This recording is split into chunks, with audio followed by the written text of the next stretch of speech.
Je vois le Gabon sombrer dans le chaos. N'arrêtons pas de prier pour ce pays. Hé Gabon, tu sombres dans le chaos. Tes dirigeants ont excité la colère du Tout-Puissant, qui tient la destinée des nations entre ses mains. Il est 3 heures du matin, ce lundi 13 juin 2022. J'entends la voix d'un être qui me dit « Une milice vient d'entrer au Gabon, mais personne ne se doute de rien. » Peu après, je vois cette milice lourdement armée envahir le territoire et commettre des exactions. J'entends des tirs à l'arme lourde. Je vois les Gabonais fuir et chercher des refuges pour ne pas mourir. Je vois ces miliciens. Ce ne sont pas des Gabonais. Ils tirent et tuent la population. Je vois les morts et du sang. Gabon, où est ton armée pour te défendre? Il n'y a personne. Le peuple est terrorisé et livré à lui-même. Soudain, le calme revient dans le pays. Une armée étrangère vient au secours du Gabon.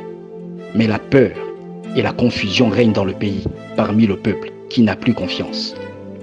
Bien-aimés, cette vision est un avertissement du Seigneur Jésus-Christ sur ce qui pourrait arriver au Gabon dans les prochains jours.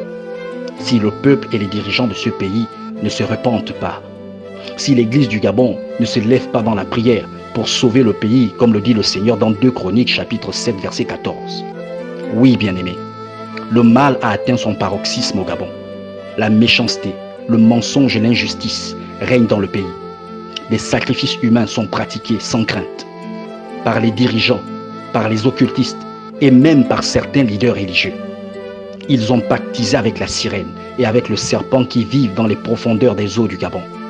Je l'ai vu de mes yeux. Des âmes ont été sacrifiées à ces démons pour obtenir le pouvoir et l'argent. Ces âmes ont été enchaînées dans certains carrefours du Gabon pour faire couler le sang. Je l'ai vu de mes yeux.